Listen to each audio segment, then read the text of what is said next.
Assalamualaikum warahmatullahi wabarakatuh. Adik-adik ada yang belum menjawab. Adik-adik ada yang mau dapat hadiah enggak? Ada yang mau dapat hadiah enggak? Nah, kalau dapat hadiah, Bapak Ibu juga coba jawab salamnya dengan semangat. Assalamualaikum warahmatullahi wabarakatuh.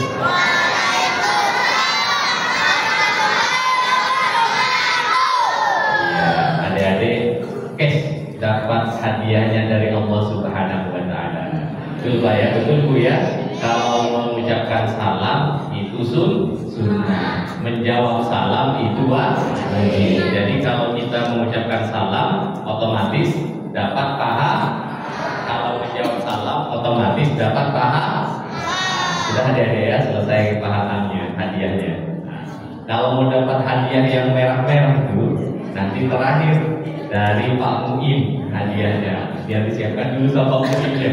Masa Ustaznya sudah menyiapkan hadiah gitu. Nah, tapi adik-adik syaratnya kalau mau dapat hadiah, dengarkan yang Ustaz sampaikan di akhir, bukti bahwa adik-adik mendengarkan, berarti kalau ditanya bisa menjawab. Yang paling kecil nanti kita kasih pertanyaan, kalau tidak bisa ganti yang besar. Kalau tidak bisa terakhir Ustaz Akbar kita tanya. Kalau tidak tahu juga pulang kita bubar pengajiannya. Bismillahirrahmanirrahim. Alhamdulillahirabbil alamin. Shalatu wassalamu ala sayyidina Muhammadin wa ala alihi at-tahirin wa ashabihi ajmain wa man tabi'ahum bi ihsanin ila yaumiddin. Qala Allah Ta'ala fi kitabihil karim, a'udzu billahi minasyaitonir rajim. Bismillahirrahmanirrahim. Laqad kana lakum fi rasulillahi uswatun hasanah liman kana yarjullaha wal yawmal akhir wa dzakarallaha katsira. Wa qala ta'ala wa innaka la'ala khuluqin 'adzim. Tsumma qala sallallahu alaihi wasallam innama bu'ithu li utammima makarimal akhlaq. Shadaqallahul 'adzim wa shadaqa rasuluhul karim wa nahnu 'ala dzalika minasyahidin. Yang kami muliakan para asatidz, para ustadz, para kiai, para ulama, wabil khusus ustadz kita, imam kita Ustadz Akbar, ketua masjid kita Ustadz Muin, dan semua bapak ibu serta adik-adik yang tidak bisa saya sebutkan satu persatu, wabil khusus para sepuh, ketua RT, lurah yang hadir pada malam hari ini, tidak mengurangi rasa hormat kami. Insyaallah Allahu a'lam bi asma'ikum wa antum indallahi tuqrabun. Bapak Ibu lebih dikenal Allah. Kalau tidak saya sebutkan nama dan gelarnya, semoga Allah Subhanahu wa Ta'ala yang memberikan kehormatan dengan masuk ke dalam surganya. Amin ya Rabbal Amin. Bapak Ibu, adik-adik yang sudah semangat ini, kenapa kita mengadakan pertemuan malam hari ini? Yang pertama tentu ini wadah silaturahim, wadah kebersamaan. Kata Rasulullah SAW, man arada ayyubsatalahu fi rizki wa ayyusha'alahu fi atharihi falyasil rahimah. Siapa yang ingin dimudahkan rizkinya, dipanjangkan umurnya, maka sering-seringlah menyambung silaturahimnya. Insya Allah Bapak Ibu, malam hari ini kita bersilaturahim. Bapak Ibu yang sibuk kerja siang hari mungkin ketemu sepekan atau setahun sekali, ditambah lagi malam hari ini kita bersilaturahim, kita hadir di majelis ini untuk dalam rangka berikutnya memperingati Maulid Nabi yang isinya kita ingin mengkaji sejarah hidup Nabi. Kita ingin mengingat kembali seperti apa akhlak Rasulullah SAW, sehingga kebersamaan kita dibingkai dengan meneladani akhlak Rasulullah SAW. Kalau kita cinta Nabi, adik-adik, kalau kita ikut Nabi, kalau kita mengikuti sunnah-sunnah Nabi, maka kelak kita akan hidup dengan Nabi. Bapak Ibu, ayat yang kami baca tadi menjelaskan dengan gamblang suri tauladan kita yang terbaik itu adalah Rasulullah Shallallahu Alaihi Wasallam. Tetapi Bapak Ibu, Bu, Pak, banyak anak-anak kecil seperti ini kalau ditanya tentang Nabi tidak jawab. Tapi kalau ditanya tentang pemain bola, Pak, tahu semua. Wah, adik-adik nih yang kecil-kecil ini, ada nggak? Coba Ustaz sebutkan, siapa pemain hebat yang bajunya nomor 7? Siapa pemain yang adik-adik suka kalau bajunya nomor 10? Adik-adik, kalau yang perempuan, kalau ditanya berapa anggotanya Blackpink, banyak itu. Kalau di sekolah-sekolah 4 gitu Pak, tahu semua. Tapi kalau saya tanya adik-adik, siapa anak Nabi dari istri beliau yang bernama Maria Al-Qibtiyah? Sudah mulai, siapa ya? Padahal tadi ayatnya apa? Suri tauladannya Rasulullah Shallallahu Alaihi Wasallam. Nomor baju pemain bola di luar negeri sana Pak tahu? Nomor 7, nomor 10, nomor berapa? Wah itu Pak. Tapi kalau ditanya siapa anak nabinya, siapa ya Ustaz? Makanya kita mengajarkan ini Pak dalam rangka kita ulang kembali siapa suri tauladan kita. Karena Bapak Ibu, adik-adik, ibu-ibu, kalau kita membaca sejarah Nabi, minimal lengkap 1 buku saja Pak. Ada buku kecil yang membahas sejarah Nabi lumayan lengkap. Namanya Khulasatul Nurul Yakin, karangannya Umar Abdul Jabbar. Bapak Ibu nanti dibuktikan. Kalau salah yang saya ucapkan datang ke Gunung Tembak, nanti saya ganti ongkosnya. Kalau Bapak Ibu tidak cinta kepada Nabi setelah membaca kisahnya, setelah membaca kisah utuhnya, datang ke rumah Pak, ya boleh maki-maki saya. Karena kata ulama, orang tidak cinta dengan Nabi karena dia tidak pernah membaca sejarah Nabi. Ibu-ibu, kalau Nabi itu tidak pernah diutus, tidak pernah menjadi Nabi, maka tidak ada ibu-ibu cantik-cantik begini datang ke masjid, tidak ada Pak. Karena zaman itu, Nabi ketika dilahirkan, zamannya itu Pak, sebelum Nabi diutus, orang kalau punya anak perempuan, tetangganya belum tahu, maka dia tidak dikasih tahu orang Pak. Kalau punya anak perempuan berdua dengan istrinya, dia langsung gali lubang, dikubur anaknya hidup-hidup. Kalau perempuan, malu kalau punya anak perempuan, tidak bisa berperang. Karena dulu Pak, kalau tidak bisa berperang, tidak bisa dibuat cari uang banyak, malu dikubur. Karena Nabi diutus, maka Nabi bersabda, tidak ada bedanya laki-laki dan perempuan. Yang penting dia bertakwa, maka dia masuk surga. Itu ajaran Nabi. Maka ibu-ibu kalau membaca sejarah Nabi pasti jatuh cinta. Adik-adik juga. Coba kalau tidak ada Nabi diutus, semuanya disuruh berperang. Tidak ada yang pergi ke masjid. Maka kita hari ini juga mari kita berperang, tapi berperangnya dengan benar. Berperangnya perang melawan hawa nafsu. Itu baru kita saat ini perang. Maka adik-adik, insya Allah tadi saya sudah ditanya Sedakbah berapa jam saat berceramah. Ya kalau sampai 5 jam Pak, Sedakbah tidak pulang kan gitu. Kita paling maksimal 45 menit. Nah tadi saya mulai dari jam 7, berarti sampai jam 4 nanti jam 4 jamnya. Adik-adik, maka saya membagi ceramah saya. Mungkin nanti saya selipkan cerita tuh adik-adik. Karena kalau saya baca hadis, saya baca ayat semua ke adik-adik Pak, udah lama pulang mereka. Atau mereka hadap ke sana, colek bapaknya pulang aja Pak, ustaznya bosan gitu.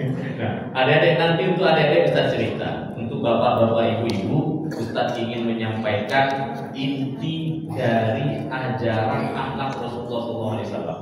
Yang kami sampaikan di awal, kata Nabi, saya diutus untuk menyempurnakan akhlak, untuk memperbaiki perilaku bapak ibu sekalian.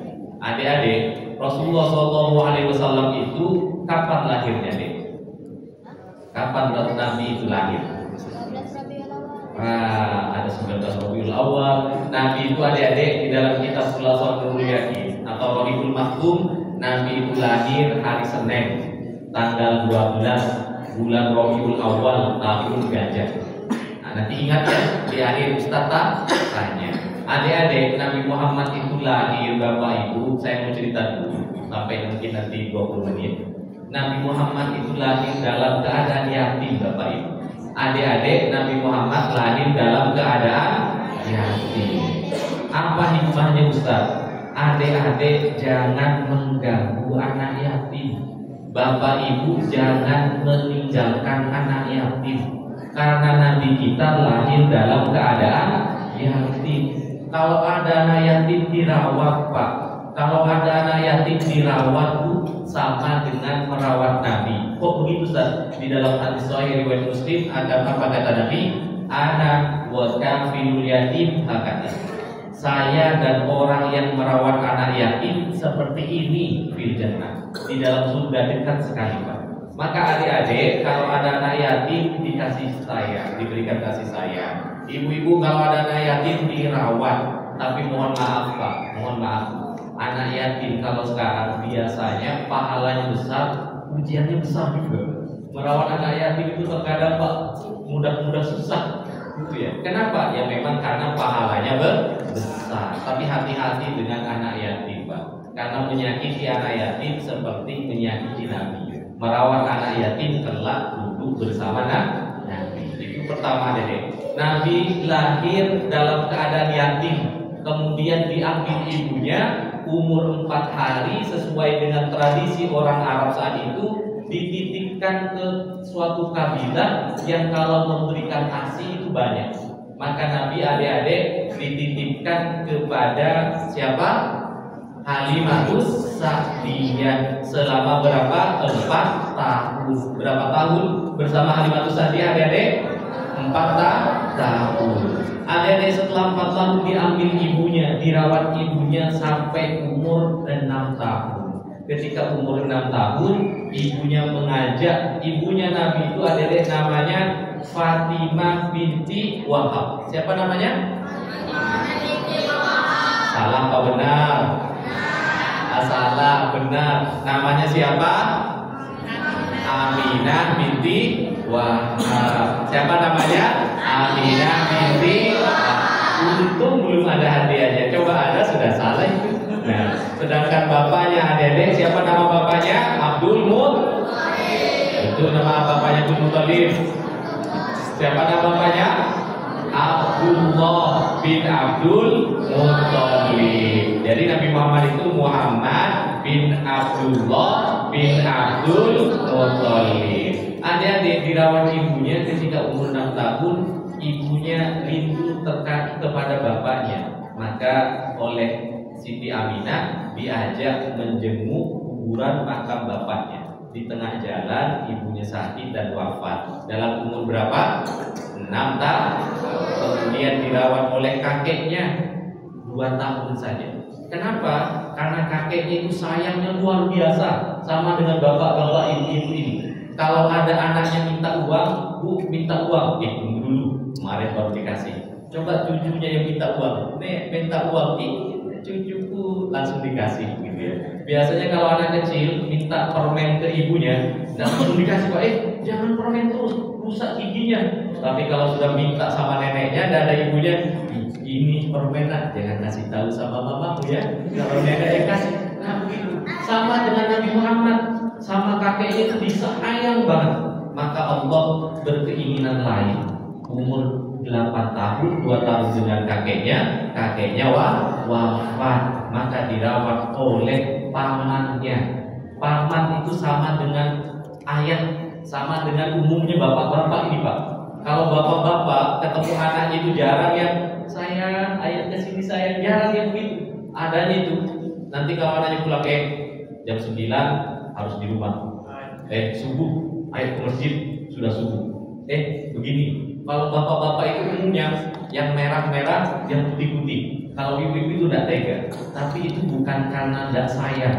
Bapak-bapak itu justru karena rasa kasih sayangnya besar. Apalagi anak perempuan betul-betul bisa berubah dunia itu. Kalau jam 9 belum pulang ke rumah, kalau ibu-ibu biasanya kasihan dan sebagainya.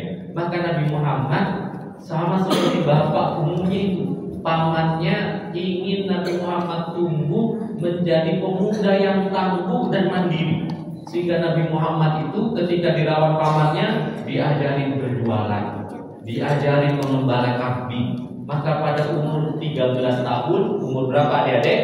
13 tahun, Nabi Muhammad diajak pamannya untuk berdagang ke negeri Syam. Yang tadi sampaikan Pak Yus, sekarang namanya berubah menjadi negeri Suriah. Maka kalau Bapak Ibu ingin membantu saudara kita di Suriah, di Palestina, bantu. Karena Nabi Muhammad dulu ingin pergi berdagang ke negeri Syam. Tapi di tengah jalan, Nabi Muhammad yang dibawa oleh pamannya ini ternyata bertemu dengan seorang pendeta yang kerjaannya bertapa, kerjaannya berzikir di dalam tempat ibadahnya. Nama pendetanya siapa adik-adik? Belum tahu. Nama pendetanya Bukhairah. Siapa nama pendetanya? Bukhairah. Bukhairah ini orang alim, pendeta yang dekat dengan Allah Subhanahu wa Ta'ala. Maka ketika melihat ada anak kecil dengan rombongannya, ada yang aneh. Bukhairah langsung turun dari pertapaannya mendatangi. Apa kata Bukhairah? Siapa wali anak ini? Kalau kita benar pasti anak ini sudah yatim, kata Bukhairah. Karena kalau kita benar pasti anak ini yatim. Kemudian Abu Thalib pamannya bilang saya walinya. Kata Bukhairah, pasti anak ini yatim, betul. Pasti anak ini namanya Ahmad. Apa kata Abu Thalib? Bukan, namanya Muhammad. Kata Bukhairah sama, Ahmad dan Muhammad ibunya artinya sama. Maka kata Bukhairah, saya sudah dapat 3 tanda kenabian pada anak ini. Yang pertama tadi ketika dia berjalan diikuti awan. Yang kedua yatim. Yang ketiga namanya Ahmad atau Muhammad. Tinggal satu lagi kata Bukhairah, saya izin buka bajunya. Kalau ada tandanya maka pasti ini Nabi yang dijanjikan. Maka Bukhairah izin buka baju anak itu. Dapat di pundak belakang Nabi ada warna putih yang bersinar-bersinar. Itu tanda dia. Maka Bukhairah langsung teriak dan beliau bersujud. Ternyata Nabi yang dijanjikan itu sudah akan diutus, kata Bukhairah. Maka Bukhairah dengan menangis, coba bawa pulang, jangan lanjut. Kalau lanjut akan dibunuh oleh orang-orang Yahudi. Karena ini sudah lama ditunggu. Maka Nabi Muhammad balik pada umur berapa tadi adik-adik? 13 tahun. Tapi bapak ibu jangan dipraktekkan. Nanti pulang ke rumah, buka baju suaminya, ada tanda putih, itu bukan Nabi suami ibu, itu panu. Sama Pak, bapak-bapak begitu. Jadi buka nanti baju anaknya, ada putih-putih. Jangan-jangan Nabi juga ada, bukan. Itu karena kita biasanya kalau habis berkeringat langsung mandi sehingga timbul panu. Begitu adik-adik ya. Jadi jangan dibuka. Artinya kalau sekarang ada orang ngaku Nabi, botek sudah itu. Botek, adik-adik kalau bilang saya ini Nabi, apa tandanya? Dulu Muhammad tandanya putih, aku hitam ini. Gitu. Jangan dipercaya, adik-adik, itu botek. Karena Nabi Muhammad itu Nabi terang. Singkat cerita adik-adik, Nabi Muhammad kembali ke kota Mekah, tumbuh menjadi anak yang rajin membantu, rajin bekerja, dan Nabi Muhammad itu sangat jujur. Sehingga orang-orang di kota Mekah tidak memanggil dengan namanya. Tahu tidak adik-adik, Muhammad kecil itu dipanggil dengan sebutan apa? Nabi Muhammad tidak dipanggil kalau manggil Muhammad tidak. Orang memanggilnya dengan sebutan Al-Amin. Apa artinya Al-Amin? Orang yang selalu jujur. Jadi Nabi Muhammad kecil itu dipanggil Al-Amin. Adik-adik mau jadi seperti Nabi atau tidak? Mau jadi seperti Nabi atau tidak? Kalau mau jadi seperti Nabi harus selalu jujur. Itu kejujuran Nabi Muhammad SAW. Adik-adik, ketika Nabi Muhammad terkenal dengan panggilan jujur itu Bapak Ibu, maka orang-orang Arab semuanya menaruh hati kepada Nabi Muhammad. Senang Pak. Sehingga pada umur beliau 25 tahun. Umur berapa? 25. Ada saudagar yang kaya raya ingin berdagang ke negeri Syam, mencari kepala rombongan. Maka dipilihlah Muhammad Al-Amin. Nama pedagang saudagar kaya raya itu namanya Khadijah binti Khuwailid. Siapa namanya? Khadijah binti Khuwailid. Singkat cerita berdagang di negeri Syam 7 bulan. Ternyata dagangannya laris, banyak hasilnya luar biasa. Pulang ke kota Mekah, maka Khadijah selama 2 bulan itu menaruh hati pada anak muda, sudah ganteng, rajin, jujur, sabar. Siapa yang tidak suka ngambil menantu Pak? Kalau ada yang begitu, langsung di WA. Masih ada Ustadz yang begitu. Kemudian Khadijah ini belum punya suami lagi, sudah menikah 2 kali tapi tidak lanjut. Janda, tapi cantik luar biasa, kata Indonesia, kaya luar biasa, bangsawan. Maka singkat cerita Khadijah melamar, Pak. Nabi Muhammad itu dilamar oleh Khadijah, Pak. Tapi kata Nabi Muhammad, aku laki punya harga diri. Nabi Muhammad itu tidak mengambil lamarannya, justru kata Nabi, aku yang akan memberinya mahar. Banyak orang salah sangka, Pak. Disangkanya Nabi Muhammad diangkat menjadi Nabi dalam keadaan tidak punya pekerjaan, tidak punya uang, sehingga ya enaklah Nabi Muhammad diangkat jadi Nabi langsung jadi kaya. Ada yang memberikan ibunda. Bukti sejarah, Pak. Contohnya, kalau yang penulisnya sejarawan Muslim mungkin ya biasa orang Islam. Misalnya Karen Armstrong, Pak, sejarawan Barat yang tidak Islam, itu menulis maharnya Muhammad kepada Khadijah minimal yang disepakati oleh sejarah 20 unta besar. Berapa adik-adik? Berapa mahalnya?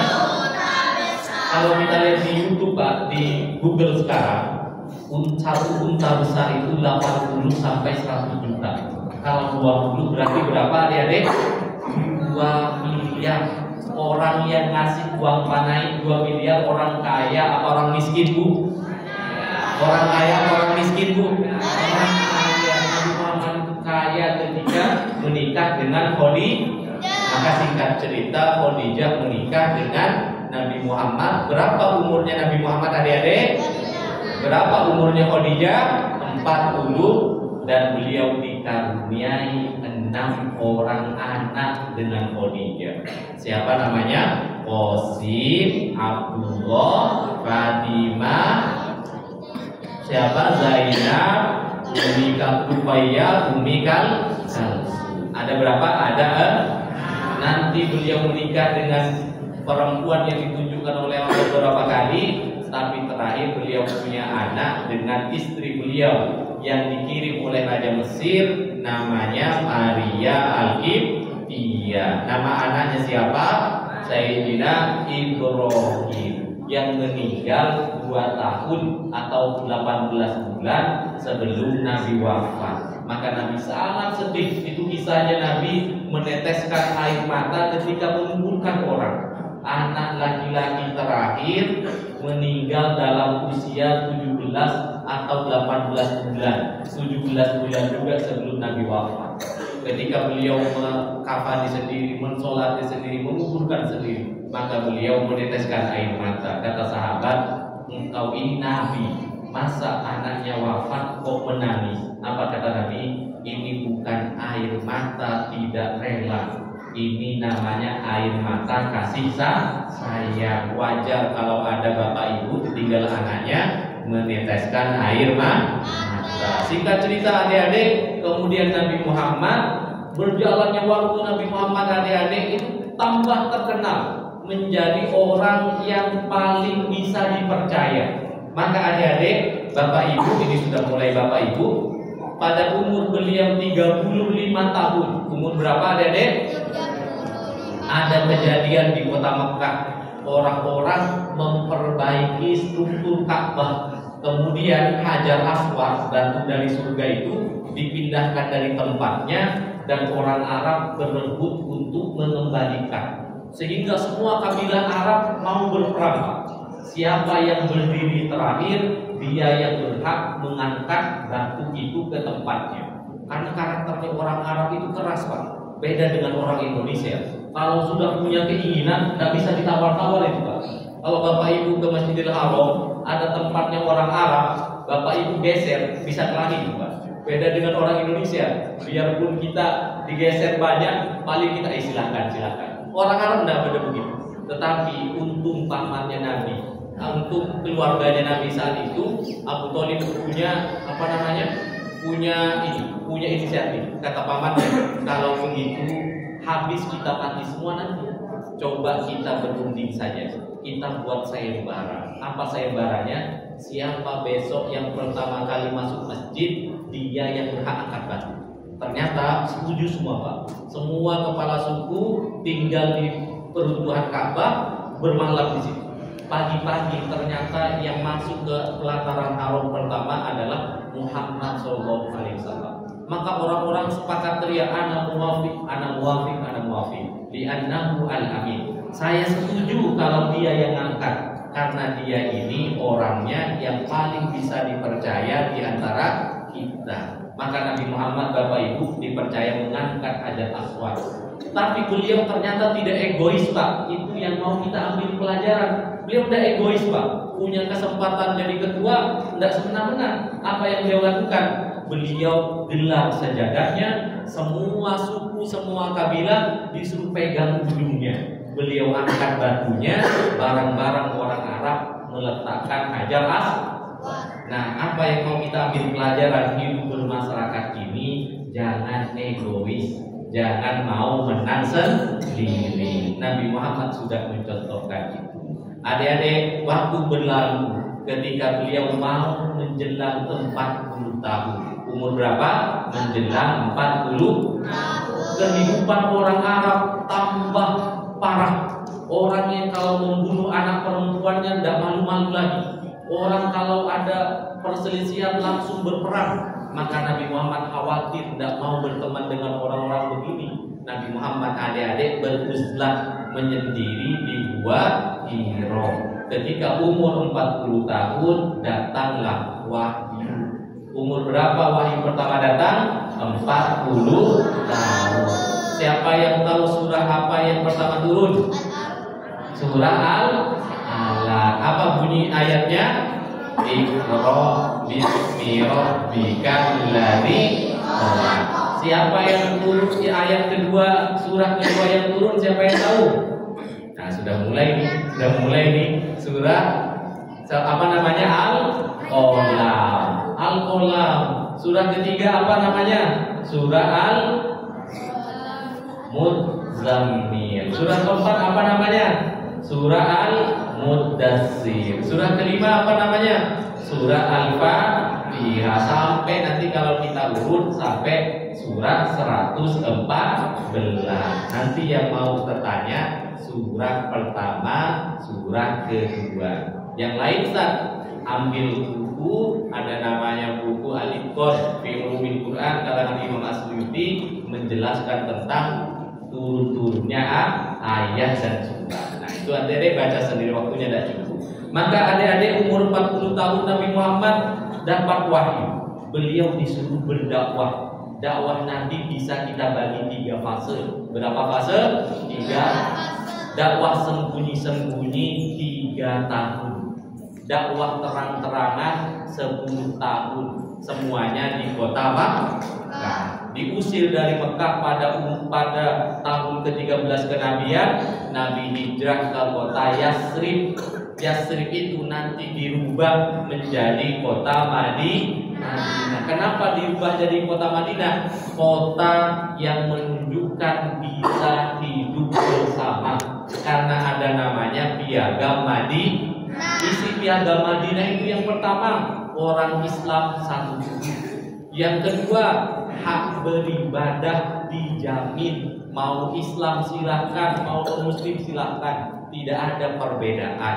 Yang ketiga, harus adil. Yang salah dihukum, yang benar dibantu. Itu salah satu dari isi Piagam Madinah. Kalau kita memperingati Maulid Nabi, kita memperingati Piagam Madinah. Hidup di lingkungan ini harus rukun. Kalau rukun itu berarti meniru teladan Rasulullah Shallallahu Alaihi Wasallam. Adik-adik, kenapa Nabi Muhammad pergi hijrah ke Madinah, Ustaz? Ada satu kasus yang menyebabkan Nabi hijrah ke Madinah. Walaupun beliau berdakwah 3 tahun sembunyi-sembunyi, 10 tahun terang-terangan, tidak ada orang Arab yang berani bawa parang bertemu Nabi.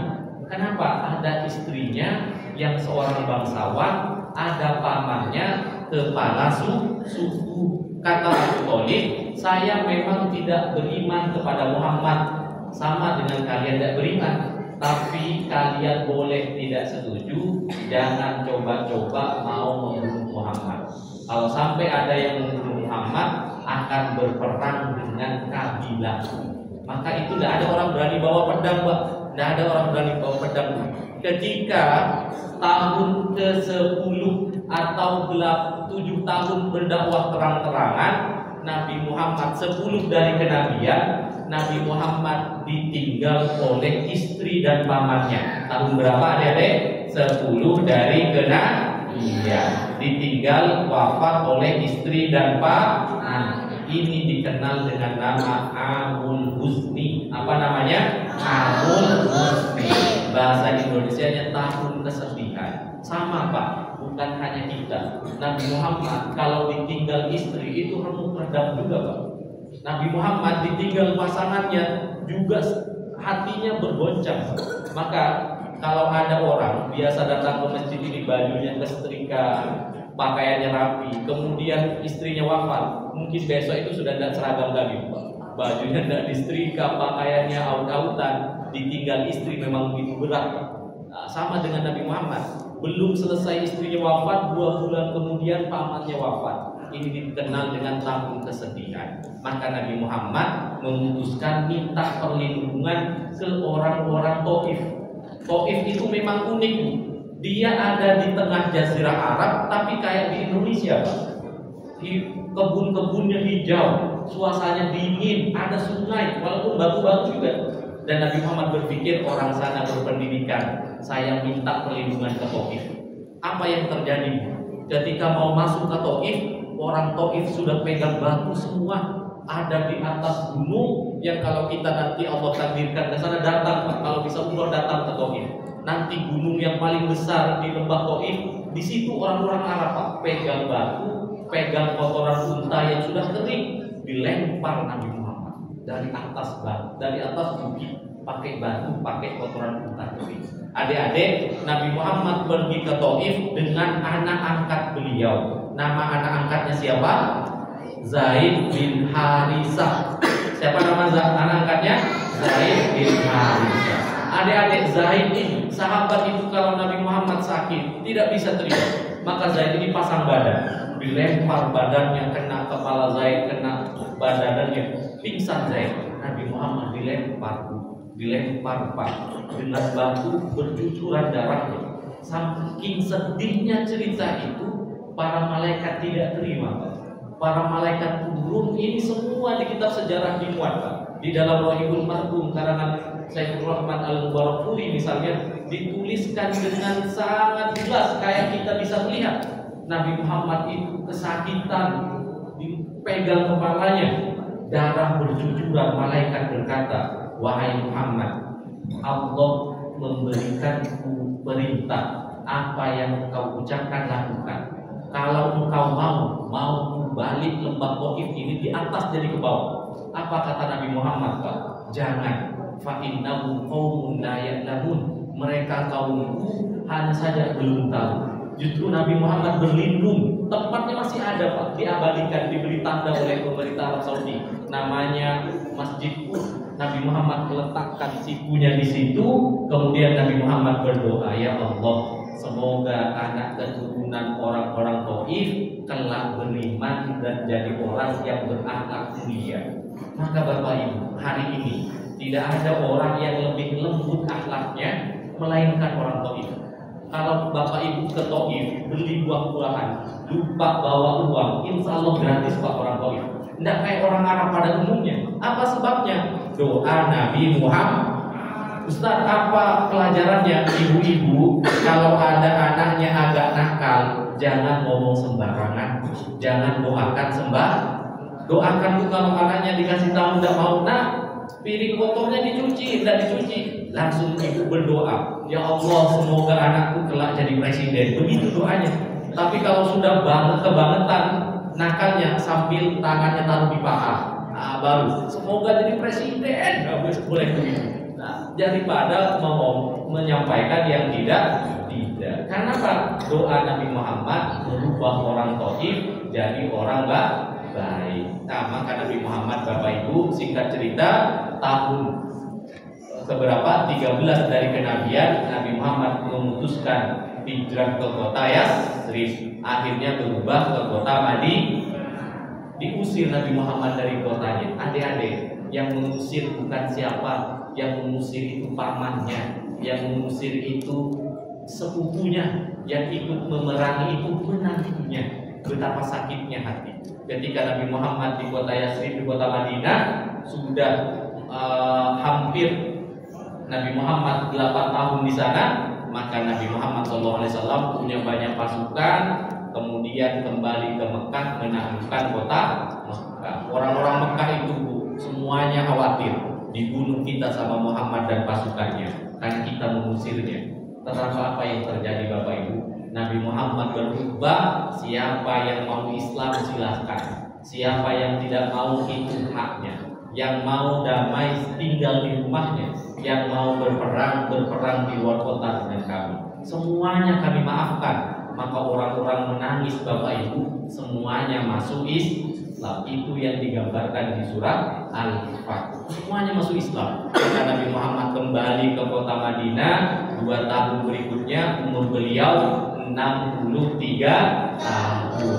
Nabi Muhammad dipanggil oleh Allah Subhanahu wa Ta'ala. Sampai detik terakhir beliau dipanggil, Pak. Beliau tidak memikirkan harta, tidak memikirkan anak, tidak memikirkan istri. Apa kata Nabi ketika beliau mau wafat? Ummati, kaifa halu ummati. Bagaimana keadaan umatku? Nabi yang seperti ini, Pak, yang saat ini kita peringati kelahirannya, merubah orang jahat jadi orang baik, memberikan kita harapan baru. Yang sebelumnya orang berperang gara-gara agama, gara-gara suku, gara-gara beda lain-lain. Ketika Nabi Muhammad diutus, ada piagam Madinah, tidak boleh orang diperangi gara-gara agamanya. Saking baiknya Nabi Muhammad Sallallahu Alaihi Wasallam. Bapak Ibu, ini untuk Bapak Ibu. Yang tadi untuk adik-adik. Nabi Muhammad itu Bapak Ibu mengeluarkan semua akhlak baik. Tetapi kita mau ringkasnya saja, Ustaz, waktunya tinggal 8 menit. Ringkasnya akhlak Nabi, Pak, disebutkan oleh Imam An-Nawawi di dalam kitab beliau Syarah Muslim. Imam Nawawi mengutip pernyataannya Imam Malik. Apa kata Imam Malik? Semua muara akhlak Nabi bermuara kepada 4 hadis. Nah, ini pertanyaan untuk Bapak Ibu nanti. Bermuara kepada 4 hadis. Hadis yang pertama apa? Hadis yang berbunyi kata Rasulullah SAW, "Man kana yu'minu billahi wal yawmil akhir falyakul khairan aw liyasmut." Siapa yang benar imannya kepada Allah, kepada Nabi, kepada hari akhir, berkata baik atau diam. Kalau kita betul-betul cinta kepada Nabi, Bapak Ibu, pastikan berkata yang baik. Kalau tidak bisa baik yang keluar, maka diam saja. Sahabat Mu'adz bin Jabal, Pak, di dalam hadisnya Imam Nawawi Arba'in Nawawi, adik-adik yang di pesantren, hadis keberapa yuk? Hadis tentang berkata baik, hadis ke-29. Kata sahabat Mu'adz bin Jabal, "Ya Nabi, ajarkan aku amalan yang menjauhkanku dari neraka, mendekatkanku dengan surga." Apa kata Nabi? Disebutlah rukun iman, disebutlah rukun Islam, sholat malam dan infak. Tetapi penutupnya apa hadis itu? Aku mau tahu, mau tidak aku ajarin kepada kamu, apa jaminannya engkau bisa masuk surga? Kata sahabat Mu'adz bin Jabal, "Bala ya Rasulullah, mau." Apa jaminannya? Nabi memegang lisannya kemudian bersabda, "Uffa alaika hadza." Kamu jaga lisanmu ini. Kemudian Mu'adz bin Jabal kayak protes. Apa kata Mu'adz bin Jabal? "Masa kami sholat capek, puasa susah, haji itu luar biasa. Masa kita beribadah susah bisa masuk neraka gara-gara lisan?" Apa kata Nabi? Nabi lihat wajah Mu'adz, kemudian Nabi protes. Apa kata Nabi? "Sakulat kamu, bisa celaka kamu ini." Apa kata Nabi? "Wa hal yakubun nas ala manakirihim illa asaidu alsinatihim." Ada enggak orang yang masuk neraka kecuali dari hasil lisannya? Jadi orang masuk neraka itu, Pak, itu kebanyakan karena tidak bisa menjaga lisan. Ini hadis yang pertama. Hadis yang kedua, muara dari akhlak Nabi adalah hadis yang berbunyi min husni islamil mar'i tarkuhu ma la yaqi. Tanda bagusnya Islam seseorang adalah mengerjakan yang bermanfaat saja. Kalau tidak bermanfaat dia singkirkan, kalau bermanfaat dia kerjakan. Maka orang ini mengikuti petunjuk Rasulullah Shallallahu Alaihi Wasallam. Yang ketiga, kata Imam Malik yang kemudian diikuti oleh Imam Nawawi, hadis yang berbunyi la taghdab walakal jannah. Jangan marah engkau masuk surga. Banyak urusan sepele Pak, akibatnya besar. Padahal urusan sepele, senggolan di lampu merah, padahal sepele saja. Karena marah akhirnya membesar, ujung-ujungnya saling tikam, dipanggil polisi masuk penjara. Ketika ditanya kenapa Pak, saya tersulut emosi. Banyak urusan kecil kita bapak ibu dengan suami, urusan kecil saja. Karena suaminya tidak menggantungkan baju di tempatnya, ditegur istrinya. Suaminya marah, akhirnya bertengkar. Kenapa? Tidak bisa mengontrol emosi. Kalau mau ikut Nabi, kontrol emosinya. Kemudian hadis terakhir kata Rasulullah SAW yang disampaikan Imam Malik, sumber dari semua akhlak mulia adalah hadis yang berbunyi, hadisnya berbunyi begini: la yu'minu ahadukum hatta yuhibba li akhihi ma yuhibba li nafsihi. Belumlah benar iman kalian sehingga kalian memperlakukan orang lain sebagaimana kalian suka diperlakukan. Bapak Ibu, kalau kita mau hidup rukun, ikut akhlak Nabi, satu ini diamalkan selesai Pak. Perlakukan tetangga sebagaimana kita suka diperlakukan. Tetangga itu tidak suka Bu kalau kita gibahin. Jangan gibahin orang kalau kita tidak suka digibahin. Jangan ganggu orang kalau kita tidak suka diganggu. Maka insya Allah kita bertetangga rukun, kita mengamalkan akhlak Rasulullah Sallallahu Alaihi Wasallam. Adik-adik, tadi masih ingat apa yang Ustaz ceritakan? Kita mungkin sudah pertanyaan ya. Sudah saya sampaikan kisah Nabi sebentar, kemudian sudah saya sampaikan apa inti dari akhlak Rasulullah. Ini untuk bapak-bapak, untuk ibu-ibu pertanyaannya. Ada berapa tadi inti akhlak Rasulullah? 4. Yang pertama apa? Nah, yang pertama apa? Jaga diri. Yang kedua apa? Jaga perbuatan, ambil yang bermanfaat saja. Yang ketiga apa? Jangan mudah emosi. Yang keempat apa?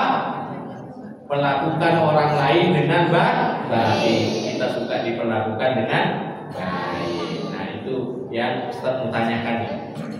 Berapa Ustaz pertanyaannya? 1, 2 ya?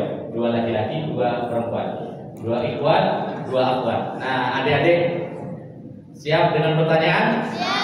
Nah, Ustaz dibantu Ustaz, siapa yang angkat tangan duluan? Setelah Ustaz selesai baru angkat tangan. Nanti Ustaz Akbar yang tunjuk. Yang mana boleh maju ya? Adik-adik, tadi Nabi Muhammad pergi berdagang ke Syam 2 kali. Pada umur berapa saja? Ayo, kalau bisa maju, kalau tidak bisa jangan. Pada umur berapa saja? Oke, maju. Sama-sama dulu lagi loh. Siapa nama Muna? Mirza. Nabi Muhammad pergi berdagang ke Syam itu umur berapa ya? 13 tahun. Dan? Berapa? 25 tahun. Masya Allah. Kita ucapkan Masya Allah. Masya Allah. Ya, tunggu. Adik-adik, pertanyaan berikutnya. Adik-adik, Nabi Muhammad Sallallahu Alaihi Wasallam dapat wahyu umur berapa dan surah apa? Dapat wahyu umur berapa dan surah apa? Oh, di belakang ada yang kata tapi tidak kelihatan. Makanya lain kali kalau pengajian kecil yang kecil-kecil dulu di depan. Siapa namamu nak? Rizki. Rizki. Nabi Muhammad diangkat jadi nabi dapat wahyu umur berapa ya? 40. 40. Surah pertama yang turun apa? Al-Alaq. Apa bunyinya?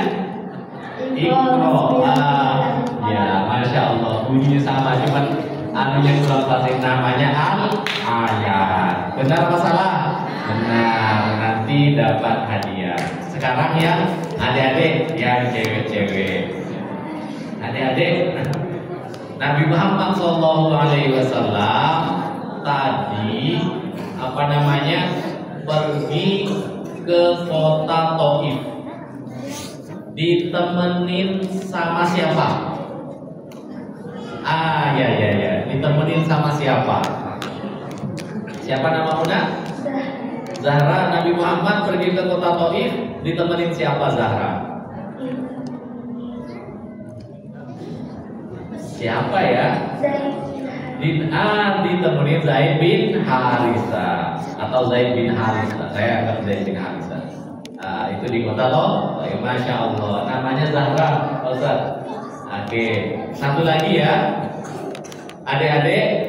Nabi Muhammad SAW wafat kembali kepada Allah, meninggalkan kita pada umur 63 tahun. Apa yang beliau ucapkan di akhir hayatnya? Siapa namamu dek? Ya, apa yang diucapkan Nabi dek terakhir? Diucapkannya umatku, bagaimana keadaan umatku. Maka Bapak Ibu, kalau kita ada sosok yang seperti ini, kita cinta apa tidak ibu-ibu? Cinta, harus cinta. Bahkan Pak, ada sahabat yang ditanya, kata Nabi, siapa yang paling kau cintai di dunia ini? Makhluk siapa yang paling kau cintai? Apa kata orang tersebut? Aku mencintaimu nomor 2. Nomor satunya siapa? Diriku sendiri. Apa kata Nabi? Belum sempurna imannya kalau masih Nabi dicintai nomor 2. Yang pertama untuk makhluk itu harus Nabi Muhammad. Maka Bapak Ibu, kita harus mencintai Nabi Muhammad Sallallahu Alaihi Wasallam. Dengan cara apa? Dengan cara begini Pak. Kita pelajari sejarahnya, kita pelajari ajarannya, kemudian kita ikuti ajarannya. Bukti bahwa kita mau mengikuti ajarannya, kita banyak bersolawat kepada Rasulullah Sallallahu Alaihi Wasallam. Ibu-ibu biasa tidak lengkap kalau tidak ada solawatnya Pak. Kita tutup dengan bersolawat bersama-sama. Sallallahu alaihi wasallam. Sallallahu alaihi wasallam. Sallallahu ala Muhammad. Sallallahu alaihi wasallam. Ya Nabi salam alaika, ya Rasul salam alaika, ya Habib salam alaika, salawatullah alaika. Terakhir, sallallahu ala Sallallahu alaihi wasallam. Sallallahu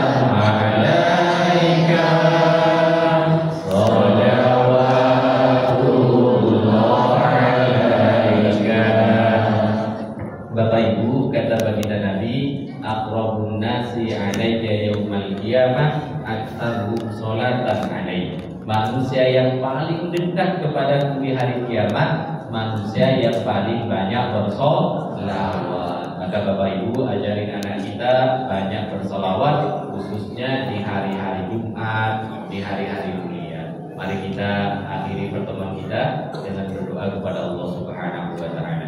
Ala hadhihi niyyah wa ala kulli niyyatin shalihah. Al-Fatihah. A'udzu billahi minasyaitonir rajim. Bismillahirrahmanirrahim.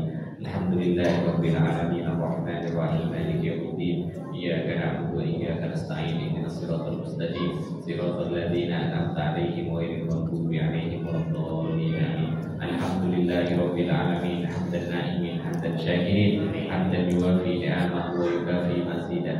Ya Rabbana lakal hamdu kama yanbaghi li jalali wajhikal karim wa 'azimi sultanik. Allahumma shalli wa sallim 'ala sayyidina Muhammadin salatan taj'alna biha min ahli al-ilmi zahiratan wa batinah wa tansurna biha min ibadika shalihin fi dunyana wa ukhrana wa 'ala alihi wa sahbihi wa sallim. Ya Allah, ya Rahman, ya Rahim, ampunilah dosa kami, dosa kedua orang tua kami, dosa para guru kami, serta dosa para pendahulu kami.